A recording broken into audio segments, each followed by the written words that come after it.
جناب خطیب ولایت مولانا ثقلین عباس صاحب خطاب فرمائیں گے۔ نعرہ حیدری۔ میرا گلا خراب ہے، ایسے بھی نعرے نہیں مار سکتے۔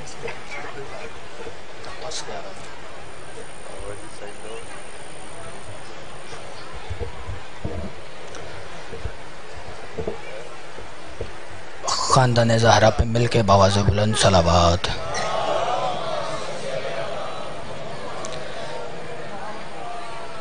اعوذ باللہ من الشیطان اللعین الرجیم، بسم اللہ الرحمن الرحیم۔ الحمدللہ رب العالمین، الصلاة والسلام علی صاحب الدعوت النبویہ والصولۃ الحیدریہ والعصمت الفاطمیہ والحلم الحسنیہ والشجاعت الحسینیہ والعبادت السجادیہ والمعصر الباکریہ والآثار الجعفریہ والعلوم القاظمیہ والحجج الرضویہ والجود تقویہ والنقاوت نقویہ والہیبت العسکریہ والغیبت الہیہ مولانا صاحب العصر والزمان صلوات۔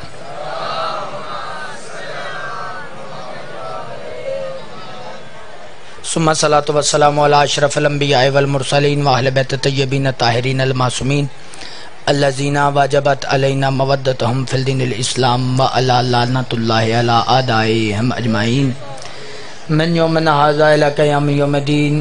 اما بعد، قال اللہ تبارک و تعالی فی محکم کتابہ المجید و فرقانہ الحمید، قولہ الحق بالحق، بسم اللہ الرحمن الرحیم۔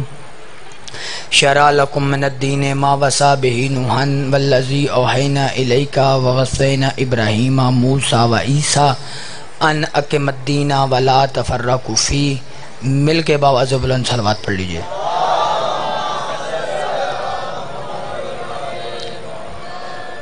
سب سے پہلے میں دعا گو ہوں مرکزی عزاداری کونسل کے چیئرمین پیر سید رضا حسین بابر شاہ جی کے لیے، ان کی زندگی سے تندرستی میں اضافہ فرمائے۔ مالک ان کے خاندان کو، ان کے بھائیوں کو، مالک ان کے بیٹوں کو ہمیشہ آباد و شاد رکھے۔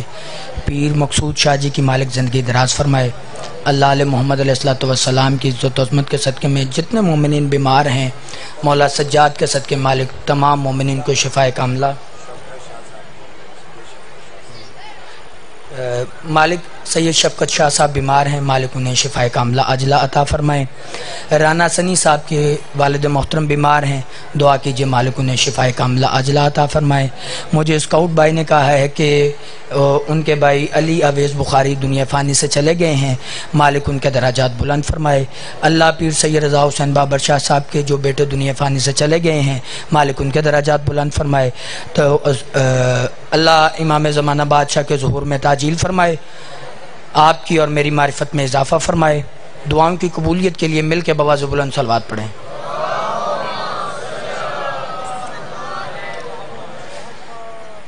مخدومہ کونین امہات الائمہ سیدہ فاطمہ الزہرا صلوات اللہ علیہا اور سیدہ نرجس خاتون صلوات اللہ علیہا کی بارگاہ میں ایک صلوات ہدیہ کر دیجئے۔ محمد آل محمد وعجل فرج آل محمد۔ بابا جی اجازت ہے؟ عزاداران سید الشہداء، ماتمدران امام مظلوم کربلا، گزشتہ 4 دنوں سے میں حسین وارث انبیاء پر گفتگو کر رہا ہوں، اور سرکار ولی الاثر شہنشاہ بادشاہ کے کرم کے ساتھ آج بھی اسی موضوع پر گفتگو ہوگی۔ اگر آپ حضرات بیدار رہے تو آج مجلس میں راج بنے گی۔ صاحبان محترم، اپنی گفتگو کا آغاز کرنا چاہتا ہوں کہ پوری کائنات میں، بیدار ہیں نا آپ حضرات؟ توجہ ہے؟ پوری کائنات میں بھائی جان 2 قسم کے لوگ ہیں، تیسری قسم ہے ہی نہیں، 2 ہی ہیں۔ بات کی سمجھ آ گئی ہے؟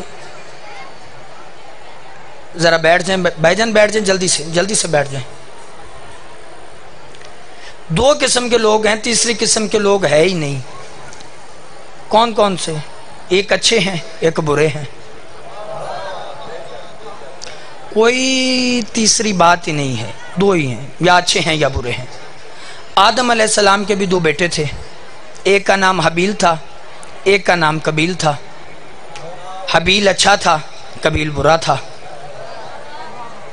اور بغیر کسی فرقہ واریت کے، بغیر کسی بات کے، کائنات میں جتنے بھی اچھے ہیں سارے حسینی ہیں، اور جتنے بھی برے ہیں سارے یزیدی ہیں۔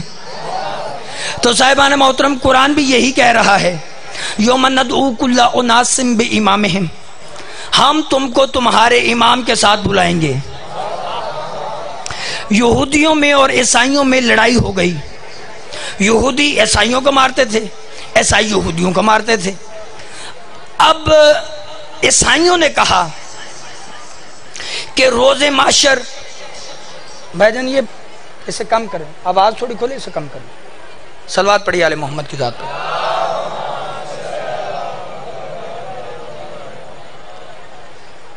عیسائیوں نے کہا یہودیوں سے،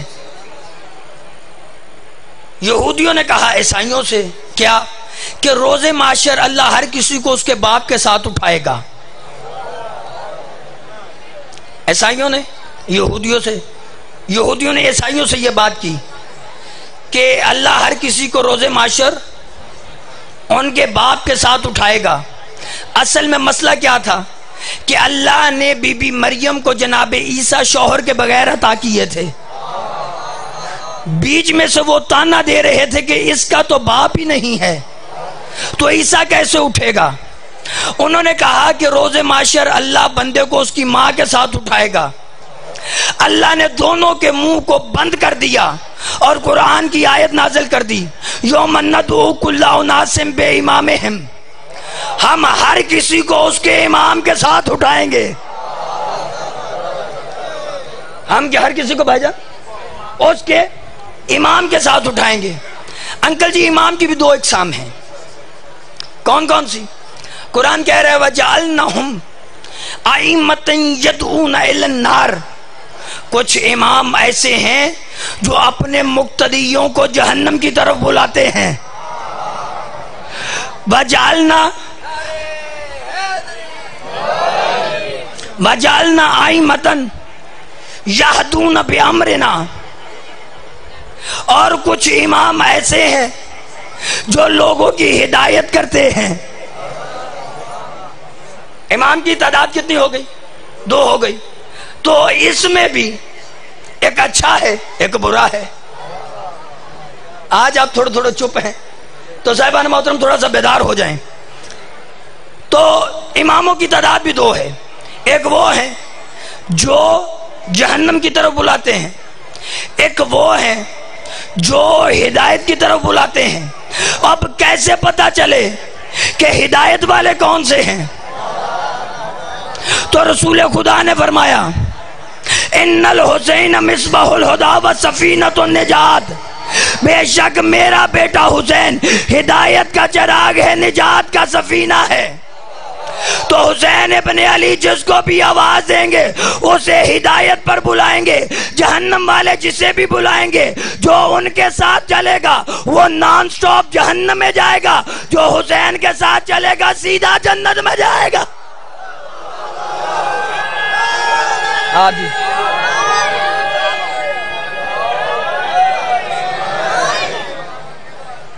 اچھا، مجھے گزشتہ 4 دنوں سے آپ پر ایک گلہ ہے کہ یا تو آپ نعرہ مارنے والے کو روک لیں کہ بھائی نعرہ نہیں مارنا، اور اگر نعرہ مارنا تو جواب سارے دیا کریں یا سارے نہ دیا کریں۔ حیدری! کیسے پتا چلے ہدایت والے کون سے ہیں؟ تو صاحبان محترم، ہر مقتدی اپنے امام کے پیچھے ہوگا، اور جو ہدایت والے ہیں وہ آگے رہیں گے۔ تو صاحبان محترم، میں عرض یہ کرنا چاہتا ہوں جس بات کے لیے میں نے ساری بات کی ہے کہ 2 ہی قسم کے لوگ ہیں، ایک اچھے ایک برے، اور وراثتیں بھی 2 ہیں، ایک اچھی وراثت ایک بری وراثت۔ جیسا وارث ہوتا ہے ویسا ورثہ ہوتا ہے۔ حسین وارث ہو، حسین وارث ہو تو شریعت ورثہ ہوتا ہے. تو صاحبان محترم عزاداران سید الشہداء، آدم کے دو بیٹے، ایک حابیل ایک قابیل، ایک حابیل ایک قابیل. حابیل کیا ہے؟ وہ ہے مقتول. اور میں یہاں پہ قرآن کی آیت پڑھنا چاہتا ہوں. شرع لکم من الدین ما وصی بہ نوحا، ہم نے دین میں سے ایک شریعت بنائی ہے. اون بھائی توجہ کیجئے گا آپ میری طرف. ہم نے ایک دین میں سے شریعت بنائی ہے اور اس کا آغاز ہوا ہے نوح سے. بھائی جان یہ شریعت آدم علیہ السلام کے زمانے میں نہیں، دین تھا. اگر آدم کے زمانے میں شریعت ہوتی تو قابیل نے جب حابیل کو قتل کیا تھا تو اسے پتہ ہی نہیں چلا میں نے کرنا کیا ہے. دو آسمان سے کوے آئے، آپس میں جھگڑے، ایک نے دوسرے کو مار دیا. جس نے مارا تھا اس نے زمین کو کھودا، کھود کے مرنے والے کو دفن کر دیا. اب قابیل نے دیکھ کے کہا ہائے افسوس، میں نے اپنے بھائی کو مارا ہے لیکن مجھے یہ نہیں پتا کہ اسے دفن کیسے کرنا ہے. اگر آدم کے زمانے میں شریعت ہوتی تو قابیل کو پتا ہوتا کہ بھائی کو دفن کیسے کیا جاتا ہے. توجہ فرما رہے؟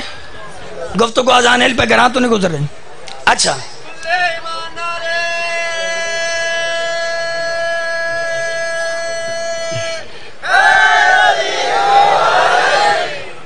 شاہ صاحب آپ نے توجہ پوری کرنی ہے. صاحبان محترم، رانا صاحب توجہ کیجئے گا. اب شریعت کا آغاز کس سے ہو رہا ہے؟ جناب نوح سے. بھائی بیٹھ جا یار، بیٹھ جا، تیری مہربانی. شریعت کا آغاز کس سے ہو رہا ہے؟ حضرت نوح سے. نوح کے کیا معنی؟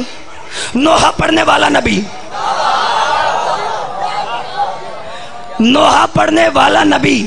نام کیا ہے؟ عبدالغفار، عبدالستار. تو اس سے پتا چلا کہ جب سے شریعت کا آغاز ہوا ہے تب سے نوحہ ہے.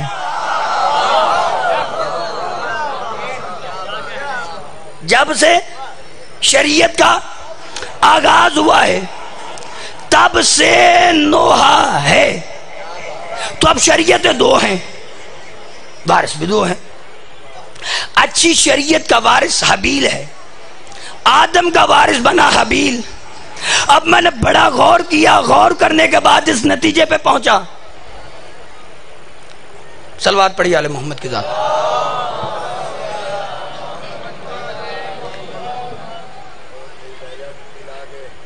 اب توجہ ہے صاحبان محترم.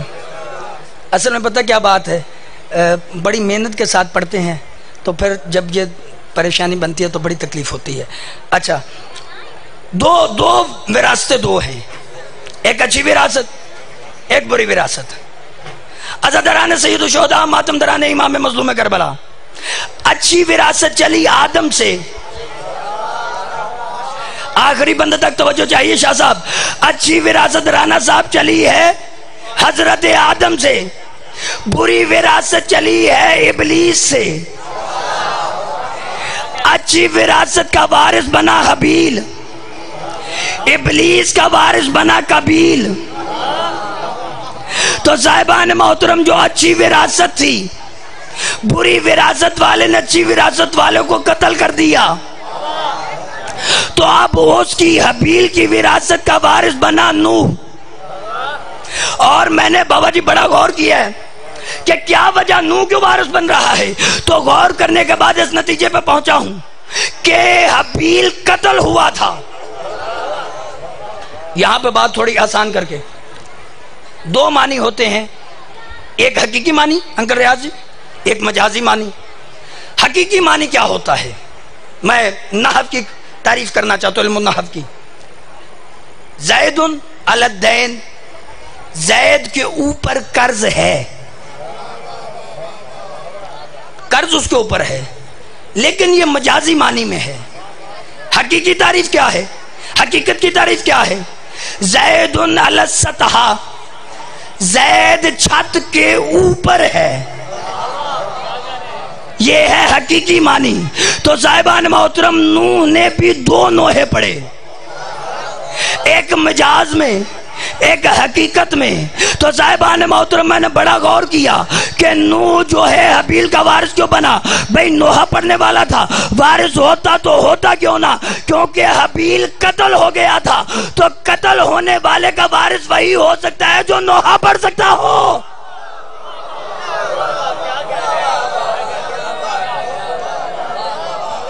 قتل ہونے والے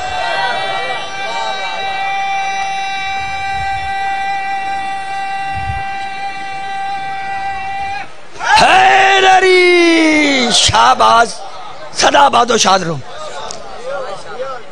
تو نوح نے دو نوحے پڑھے، ایک مجاز میں ایک حقیقت میں۔ جو مجاز میں پڑھا وہ حابیل کا پڑھا، جو حقیقت میں پڑھا وہ حسین کا پڑھا۔ تو صاحبان محترم یہ چلتی چلتی چلتی وراثت قرآن کی وہی آیت شرع لکم من الدین ما وصی بہ نوحا والذی اوحینا الیک ووصینا ابراہیم۔ اب وہ جو شریعت کا سلسلہ چلا تھا اب پہنچا ابراہیم تک۔ اب اگر آپ بیدار بیٹھے ہیں اور میرے جملے کی مجھے قیمت دینے کے لیے تیار بیٹھے ہیں تو میں لطیف جملہ آپ حضرات کی سماعتوں کے لیے ہدیہ کرنا چاہتا ہوں۔ شرع لکم من الدین ما وصی بہ نوحا۔ پہلے صاحب شریعت نبی کون؟ نوح۔ دوسرا صاحب شریعت نبی کون؟ ابراہیم۔ تیسرا صاحب شریعت نبی کون؟ موسیٰ۔ چوتھا صاحب شریعت نبی کون؟ عیسیٰ۔ پانچواں صاحب شریعت نبی کون؟ محمد مصطفیٰ۔ یہ اللہ کا اپنا قانون ہے کہ اگر شریعت بناتا ہے تو وہ بھی 5 معصومات تقسیم کرتا ہے اور زیر ایک حصہ بھی 5 ہوتے ہیں۔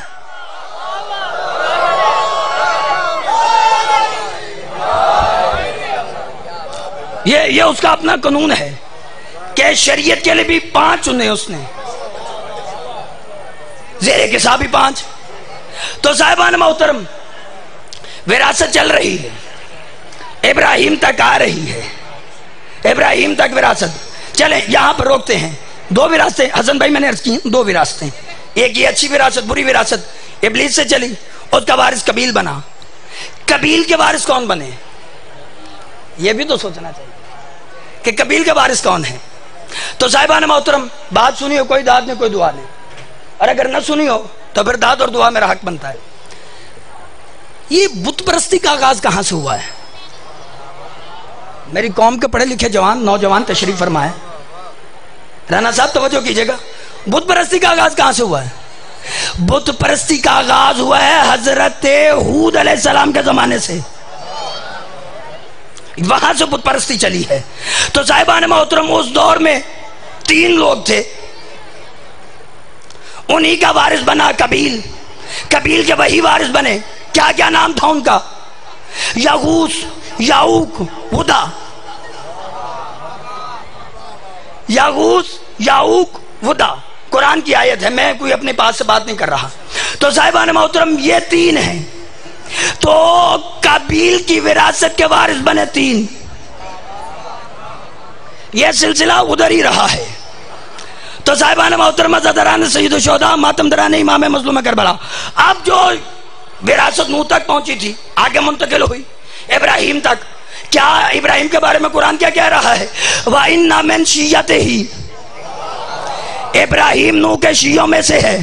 تو اب میں جملے کو مکمل کرنا چاہتا ہوں صاحبان محترم کہ آدم کا وارث بنا حابیل، حابیل بنا مقتول، اس کا وارث بنا نوح۔ نوح اس لیے وارث بنا کیونکہ وہ مقتول پر نوحہ پڑتا ہے۔ اب نوح کا وارث وہی ہو سکتا ہے، قرآن کہہ رہا وَإِنَّ مِن شِيَّتِهِ، یہ نوح کا شیعہ ہے۔ اب غور کرنے کے بعد اس نتیجے پہ پہنچا کہ نوحہ پڑھنے والے کا وارث وہی ہو سکتا ہے جو کوئی شیعہ ہوگا۔ آپ جی صدا آباد و شاد میں خالد بھائی توجہ کر رہے ہیں؟ بات اذان علی پہ گراں تو نہیں گزر رہی، آپ کا وقت تو نہیں میں ضائع کر رہا۔ تو صاحبان محترم وراثت کا سلسلہ چل رہا ہے، یہ چلتا جا رہا ہے۔ تو صاحبان محترم ادھر ابراہیم وارث بنا، ادھر یغوث، یعوق، ودا۔ اب یغوث، یعوق، ودا کا بھی سلسلہ چلا۔ یار تھوڑا تو بیدار ہو جائے۔ یغوث، یعوق، ودا کا، اس کا وارث کون بنا؟ نمرود. ہائے ہائے ہائے ہائے ہائے ہائے. اس کا وارث کون بنا؟ نمرود. نمرود نے کیا کیا تھا؟ توجہ فرما رہے؟ اچھا اس سے پہلے ایک چھوٹی سی بات کرنا چاہتا ہوں. نمرود نے حضرت ابراہیم کو آگ میں جھونکا. ادھر سے دو روایت ہدہد ابابیل، ان دونوں میں سے ایک پرندہ جا رہا تھا منہ میں پانی لے کے. آگے سے بڑے سارے پروں والا پرندہ میں کدھر ہو سکے تین نہیں پتا. نمرود ملعون نے اللہ دی حجت نو آگے سٹھے ہے تو سکے چلا کتے ہیں. ہو سکے میں ادھر ہی جاننے، ہو سکے توں کی چونج والے پانی دینے کی سارا بھی ڈگ جائیں آگ نہیں بجھنی. ہو سکے جاہلا میں کدوں آگ بجھان چلنا؟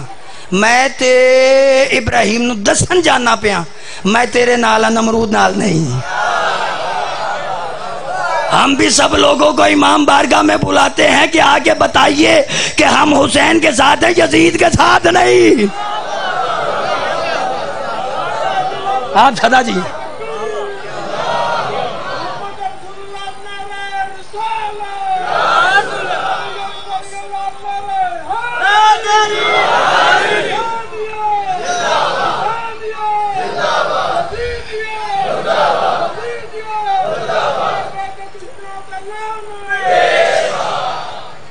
تو جو ہے صاحبان محترم آئیے اپنا عمل دکھائیے، مظاہرہ دکھائیے. انکل جی یہ آپ کے چھپے ہوئے جذبات کے لیے اظہار ضروری ہے. اظہار نہیں ہے تو کچھ بھی نہیں. نماز بھی اظہار ہے اللہ سے محبت کا. تو صاحبان محترم، عزاداران سید الشہداء، ماتم دران امام مظلوم کربلا، ایک صلوات ہدیہ کیجئے سرکار امام زمانہ بادشاہ کی بارگاہ میں. صدا جی بات کی سمجھ آ رہی؟ نمرود نے کیا کیا تھا؟ اس نے ابراہیم کو آگ میں پھینکا تھا. ابراہیم تھا کون؟ وَإِنَّ مِنْ شِيَّتِهِ، وہ نوح کا شیعہ تھا. اس نے آگ میں پھینکا. اللہ نے کہا یا نارو کونی بردم وسلام علی ابراہیم، اے آگ ٹھنڈی ہو جا کیونکہ تیرے اندر ابراہیم آ گیا ہے.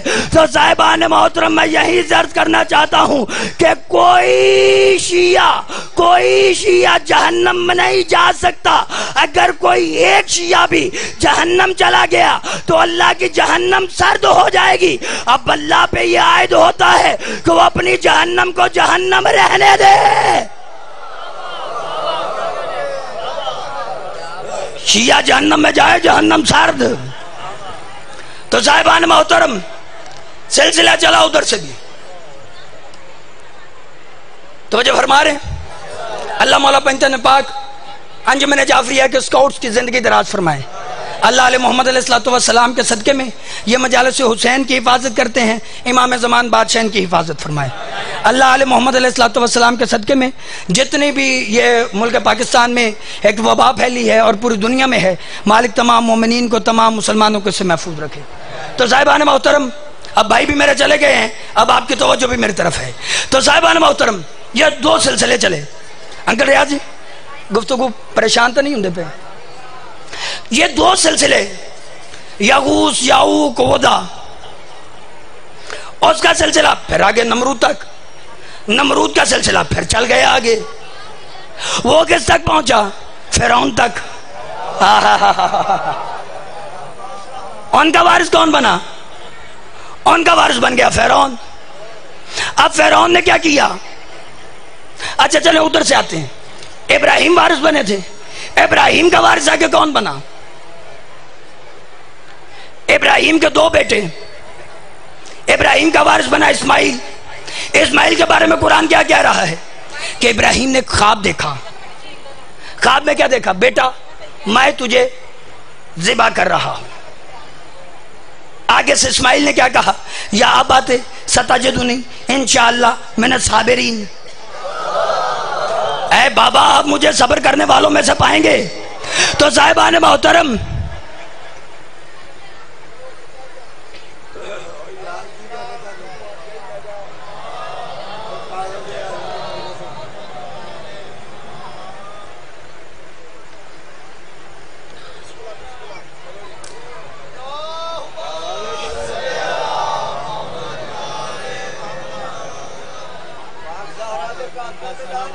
بے شمار. یغوث یعوق ودا ادھر، ابراہیم کا وارث اسماعیل کیا دے گا؟ بابا جو آپ نے دیکھا ہے وہ کر دیجئے، آپ مجھے صابروں میں سے پائیں گے. وہ کیا تھا وہاں پر؟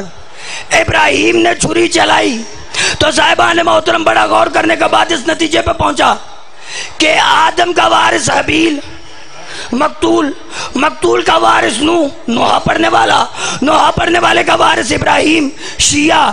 اب شیعہ کا وارث وہی ہو سکتا ہے جو اپنے بدن پہ چلنے والی چھری کو برداشت کر سکتا ہو.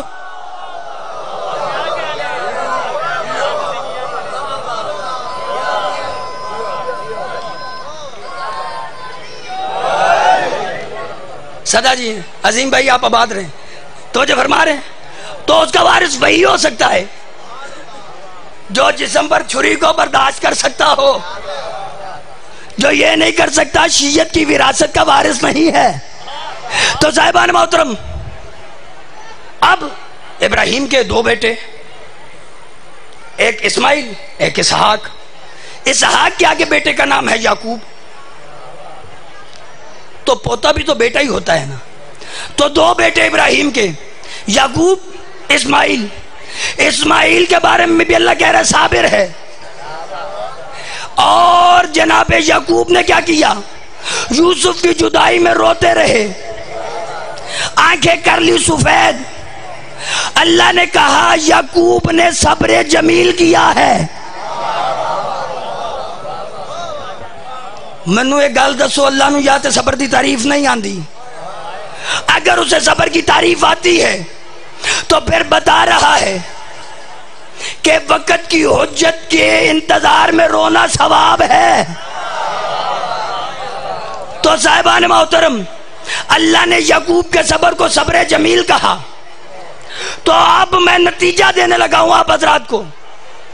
تو صاحبان محترم، ابراہیم کے دو بیٹے اسماعیل وہ بھی صابر، یعقوب بھی صابر. تو اب ان دونوں کا وارث وہی ہو سکتا ہے جو سید الصابرین ہوگا. بابا جی بڑی مہربانی، دعا کریں.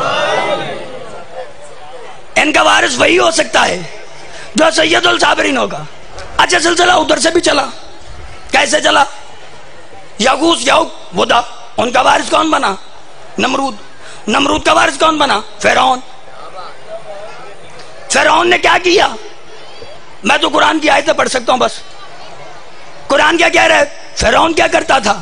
وَيُذَبِّحُونَ أَبْنَاءَكُمْ وَيَسْتَحْيُونَ نِسَاءَكُمْ. جو فرعون تھا وہ بنی اسرائیل والوں کے بچوں کو ذبح کر دیتا تھا، ان کی عورتوں کو قیدی بنا لیتا تھا. یہ کام کرتا تھا فرعون. اب آئیے غور کیجئے کہ انبیاء کی وراثتوں کا وارث بن رہا ہے حسین. ابلیس کی وراثت کا وارث کون بنا؟ قابیل کی وراثت کا وارث کون بنا؟ یغوث یعوق ودا کے وارث کون بنے؟ نمرود کا وارث کون بنا؟ فرعون کیا کر رہا ہے؟ وَيُذَبِّحُونَ أَبْنَاءَكُمْ وَيَسْتَحْيُونَ نِسَاءَكُمْ. اب میں نے قرآن کی آیت پڑھی تو مجھے پتا چلا کہ یزید کا اور فرعون کا مزاج ایک جیسا ہے. اس نے بنی اسرائیل والوں کو بچوں کو ذبح کیا، ان کی عورتوں کو قیدی بنایا. اس ملعون نے بھی آل محمد کے بچوں کو ذبح کیا، ان کی عورتوں کو قیدی بنایا. تو پتا چلا جو مزاج میں فرعونیت رکھتا ہو اسے یزید کہتے ہیں.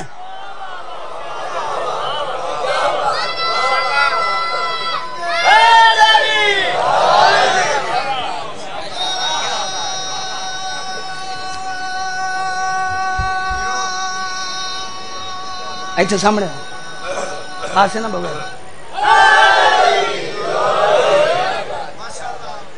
تو جو فرما رہے ہیں وَيُذَبِّحُونَ أَبْنَاءَكُمْ وَيَسْتَحْيُونَ نِسَاءَكُمْ. تو صاحبان محترم، میرے مولا حسین شہنشاہ نے جس دن میرا آقا آیا اس دن آتے فطر اس کو معافی دی. جس دن جا رہے تھے اس دن حر کو معافی دی. حسین شہنشاہ نے بتا دیا کہ میں حسین ابن علی وہ ہوں جس کی عرش پہ بھی حکمرانی ہے، فرش پر بھی حکمرانی،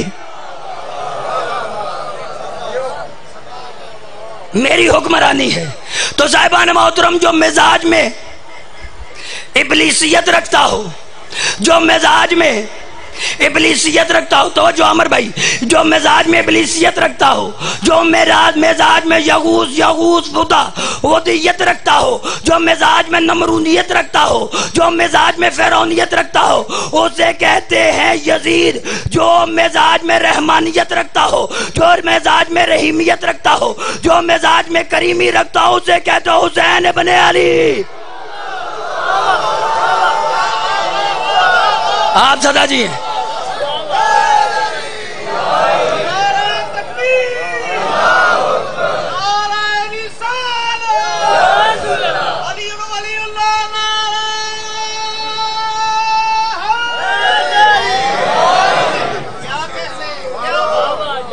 تو جو فرما رہے، تو جو مزاج میں یہ ساری چیزیں رکھتا ہو اسے حسین کہتے ہیں۔ ہو سکتا ہے کوئی بندہ اعتراض کرے کہ جی رحمانیت کیسے ہے؟ میں قرآن کی آیت پڑھ دیتا ہوں۔ دعائے قنوت میں آپ کیا پڑھتے ہیں کہ اللہ میرے کما ربیانی صغیرہ، یہ جو میرے رب ہیں انہیں بخش دے۔ رب بھی کہہ رہا ہے، بخشش بھی مانگ رہا ہے۔ تو یہ ربوں سے مراد کون سے ہیں؟ والدین۔ اگر بندے کے والدین رب ہو سکتے ہیں تو حسین رحمان کیوں نہیں ہو سکتا؟ یہ رحیم کیوں نہیں ہو سکتا؟ اپنے ماں پہ سے گل ہے تو انہوں نے رب آکھ لو، تو حسین بادشاہ کریم۔ تو صاحبان محترم، بڑی توجہ چاہوں گا۔ بات یاد ہے نا پچھلی تقریر میں ہوئی تھی، طالوت والی، جالوت والی، یاد ہے کہ نہیں یاد؟ اگر نہیں یاد تو میں تھوڑی سی دوبارہ سنا دیتا ہوں۔ تو جو ہے وہ جالوت جو تھا وہ ظالم حکمران تھا، مسلط اس لیے ہوا تھا کہ اس امت کے لوگ نبی کی بات نہیں مانتے تھے۔ ٹھیک ہے، تھوڑا سا جو پیچھے نہیں تقریریں سن سکے انہیں پتہ چل جائے۔ تو صاحبان محترم، عزاداران سید الشہداء، وہ جو اشمعیل علیہ السلام کے پاس آئے تھے، انہوں نے کہا کہ طالوت میں کیا ایسی بات ہے؟ تو اشمعیل نے کہا کہ اس کے پاس علم بھی ہے، طاقت بھی ہے، اس لیے اللہ نے اسے بادشاہ بنایا۔ انہوں نے کہا اس کے علاوہ کوئی اور نشانی؟ تو قرآن کہتا ہے وَقَالَ لِلنَّبِيِّهِمْ، ان کے نبی نے ان سے کہا، کیا کہا؟ کہ اِنَّ آیَاتٌ مُلْكِهِ وَآتَاكُمُ اللَّهُ تابوت السکینہ، اللہ اس کے لیے تابوت سکینہ کو نازل کرے گا، اور اس کے اندر کیا ہوگا؟ بقیت مما ترک آل موسیٰ و آل ہارون، آل موسیٰ و آل ہارون، اس کے اندر موسیٰ اور ہارون کا بقیہ ہوگا۔ وَتَحْمِلُهُ الْمَلَائِكَةُ، اس تابوت کو ملائکہ نے اٹھا رکھا ہوگا۔ یار پڑھی لکھی بات پہ تو بولا کرے نا یار، توجہ فرما رہے۔ تحملہ الملائکۃ، ملائکہ نے اٹھایا ہے، وہ اٹھا کے چل رہے ہیں۔ اس میں ہے کیا؟ اس میں ہے آلو موسیٰ و آلو ہارون۔ یہ جو بندے ہم سے کہتے ہیں کہ تم کلمے میں لا الہ الا اللہ محمد رسول اللہ علی ولی اللہ کیوں پڑھتے ہو؟ میں ان سے پوچھتا ہوں کہ اللہ نے قرآن میں موسیٰ کے ساتھ ہارون کا ذکر کیوں کیا؟ موسیٰ کا ذکر کرتا بات ختم ہو جاتی، لیکن جناب ہارون کا بھی ساتھ ذکر کیا۔ صلوات پڑھی آل محمد کی ذات پر۔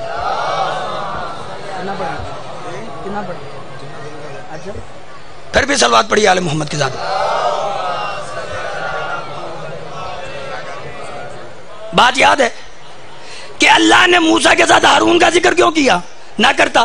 وَتَحْمِلُهُ الْمَلَائِكَةُ، اس تابوت کو فرشتوں نے اٹھا رکھا ہے۔ تو صاحبان محترم، عزاداران سید الشہداء امام محمد باقر علیہ السلام سے پوچھا،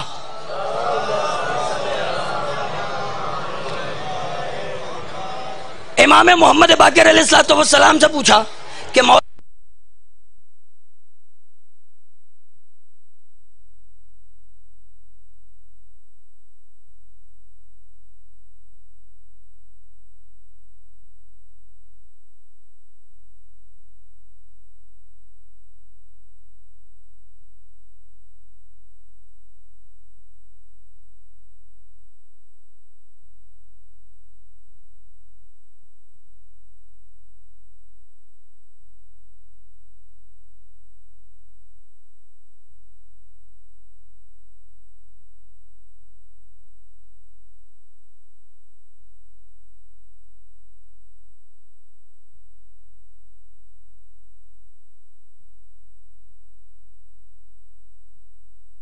ماتم دران امام مظلوم کربلا، وہ جو تابوت تھا انکل ریاض سے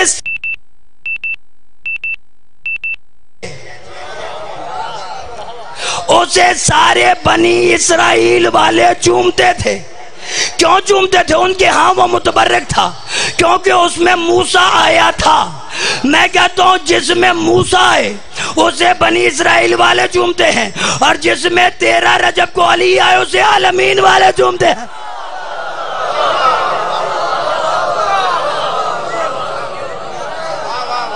اسے بنی اسرائیل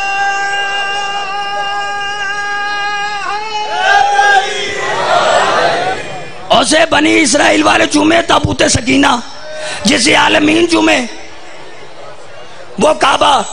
اور کیوں نہ لوگ کعبے کو چومے؟ جس نے علی کو بھیجا ہے وہ رب العالمین ہے، جس کا وسیع بن کے آیا ہے وہ رحمت للعالمین ہے، جس کا شوہر بن کے آیا وہ سیدہ نساء العالمین ہے، جس گھر میں آیا ہے وہ ہدن للعالمین ہے، اور جو خود آیا ہے وہ اسرار فی العالمین ہے۔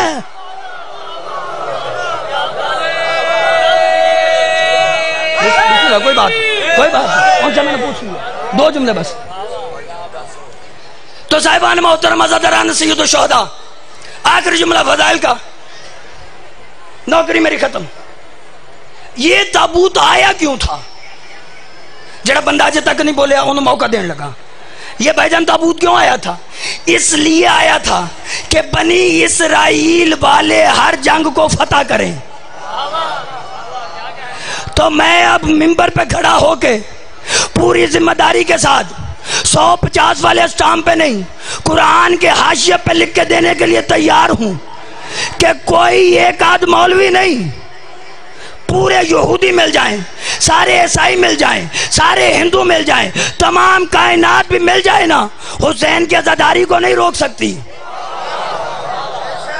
بھائی مجھ سے پوچھئے بھائی کیوں کہہ رہا ہے تو میں یہ کہہ رہا ہوں کہ بنی اسرائیل کی فتح ہر جگہ پر ہوتی تھی۔ پتہ کیوں؟ ان کے پاس ایک تابوت سکینہ تھا۔ ہمیں کوئی روک اس لیے نہیں سکتا کہ ہمارے پاس تابوت علی ہے، ہمارے پاس تابوت حسن ہے، ہمارے پاس تابوت اون و محمد ہے۔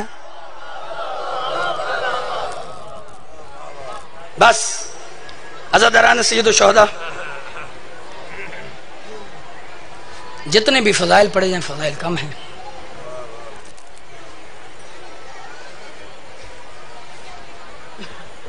جتنی اللہ نے اس خاندان کو دی ہیں ساری عظمتیں ہیں، جو بھی امت کی طرف سے ملے ساری مصیبتیں ہیں۔ میرے امام موسیٰ کاظم علیہ السلام فرماتے ہیں کہ دنیا جتنا قرآن میں ہماری محبت کی وجوب کی وجہ سے ہم پر ظلم کیا گیا ہے نا، اگر قرآن میں ہم سے نفرت کا حکم ہوتا تو تب بھی لوگ ہم پر اتنا ظلم نہ کرتے۔ عزاداران سید الشہداء آل محمد کے آپ نے پورے شہر شیخوپورہ کے قبرستان دیکھے ہیں نا، ایک جگہ سے شروع ہو کے دوسری جگہ ختم ہو جاتے ہیں، لیکن عجب آل محمد کا گھرانہ ہے جس کے قبرستان کی کوئی حد نہیں ہے۔ مدینے میں ان کا قبرستان ہے، عراق میں ان کا قبرستان ہے، کوفے میں ان کا قبرستان ہے، مشہد میں ان کا قبرستان ہے۔ عزاداران سید الشہداء، بس 2 جملے میں پڑھ کے ممبر بھائی کے حوالے کروں. امام حسین علیہ السلام اپنی شہادت کی رات کو جب شہادت کے لیے جانے لگے نا تو میرے مولا نے کہا عجب منظر دیکھا. پتھر دل کی کوئی ذمہ داری نہیں، جیسے آج بھی آنسو نہیں آنے، اللہ جانے پھر وہ کب روئے گا. عزاداران سید الشہداء ماتم دران امام مظلوم کربلا. میرے مولا نے کیا دیکھا؟ میرے مولا کا ذوالجناح بالکل تیار تھا. عزادار تڑپ گیا حسین دیکھ کر، کہا میرا ذوالجناح کس نے تیار کیا ہے؟ عزادارو خیمے سے آواز آئی، عباس کی بہن رقیہ نے کیا ہے. عزاداران سید الشہداء، یہ وہ بی بی ہے جس کا کربلا میں سب سے زیادہ حصہ ہے. عزاداران سید الشہداء، 2 بیٹے بی بی کے کربلا میں مارے گئے، 2 بیٹے کوفے میں مارے گئے. عزاداران سید الشہداء 2 آج تک نہیں مل سکے. بی بی ڈھونڈتی ڈھونڈتی لاہور آ گئی ہے. عزادارو بی بی نے اپنا پردہ آل محمد پر قربان کر دیا. بی بی کا شوہر بھی مارا گیا. سب سے زیادہ حصہ ہے اس بی بی کا.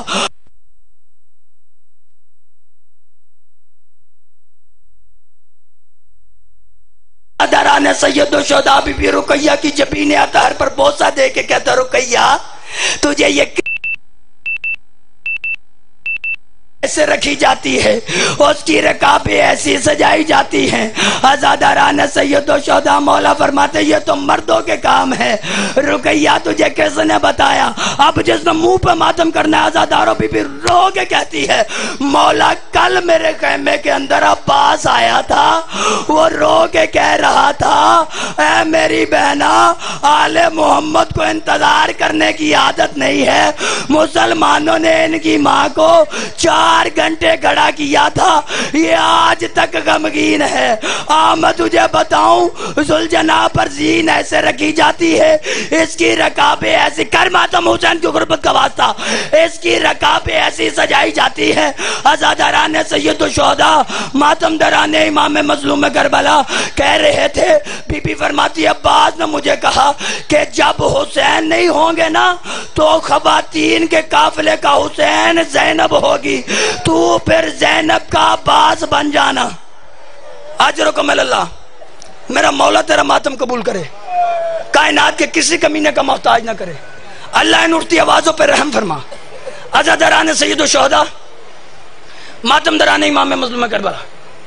میری آقا زادی جب کوفے میں پہنچی تو کیا دیکھا؟